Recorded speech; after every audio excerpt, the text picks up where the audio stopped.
వారసత్వంగా భూమి వస్తే ఆ భూమిని ఎట్లా అంటే పట్టా పొందాలి, ఎట్లా పాస్ పుస్తకం పొందాలి?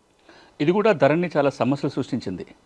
మీకు వారసత్వంగా భూమి వస్తే అంటే పట్టదారు చనిపోతే భూమి రావచ్చు, లేదా పట్టదారు వీలునామా రాసిపోతే వీలునామా ద్వారా భూమి రావాలి. ఇట్లా ఏ పద్ధతిలో వచ్చినా ధరణి చట్టం ఏమంటుండేనంటే వారసులు ఒక స్టేట్మెంట్, జాయింట్ స్టేట్మెంట్ రాసుకొని ఎకరానికి 2500 మ్యూటేషన్ ఫీ కడితే డే టు టైం వస్తుంది. ఆ రోజున తహసీల్దార్ దగ్గరికి పోతే తహసీల్దారు మ్యూటేషన్ చేసేస్తాడు రికార్డు చూసుకొని.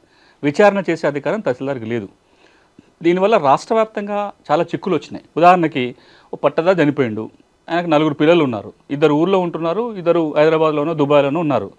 ఈ ఊళ్ళో ఉన్న 2 మేమే వారసులమని చెప్పి ఓ స్టేట్మెంట్ రాసుకొని పోయి మాకు చెరి సగం వాటాను రాసుకొని పోతే కూడా మ్యూటేషన్ అయిపోయింది. ఎందుకంటే వారసులు ఎవరో ఎంక్వైరీ చేసే అధికారం తహసీల్దార్కి లేదు కాబట్టి. ఇట్లాంటి చిక్కులు రాకుండా ఉండాలి అంటే వారసుల వీళ్ళేనా, వీళ్ళ వారసుల మధ్యలో వివాదం ఉందా, ఆడపిల్లలు కూడా వాళ్ళకి హక్కు ఉంటుంది, అది కూడా విచారణ జరగాలి. ఇవన్నీ చేయాలి అంటే ధరణి చట్టంలో తహసీల్దార్కి అధికారం లేకపోవటం వల్ల ఇబ్బందులు వస్తున్నాయి గుర్తుపెట్టుకొని ఇప్పుడు భూభారతి చట్టం ఏమంటుందంటే మీకు పట్టదారు చనిపోతే వారసత్వంగా భూమి వచ్చినా లేదా మీ దగ్గర వీలునామా ఉన్నా ఒక జాయింట్ స్టేట్మెంట్ రాయటం కానీ లేదా మీ వీలునామా కాగితాన్ని కానీ దరఖాస్తుతో పాటు పెట్టి తహసీల్దార్కి అప్లై చేయాలి. తహసీల్దార్కి అప్లై చేయగానే వెంటనే మ్యూటేషన్ జరగదు. 30 రోజుల్లోగా తహసీల్దారు ఎంక్వైరీ చేయాలి, వారసులకు నోటీసులు ఇవ్వాలి, విచారణ చేసి వారసుల మధ్యలో వాటా నిర్ధారణ చేసుకొని వివాదం లేదని నిర్ధారణకు వచ్చినాక 30 రోజుల్లో మ్యూటేషన్ చేస్తాడు. ఆ మ్యూటేషన్ ఆర్డర్ ద్వారానే రికార్డులో మార్పు వస్తుంది.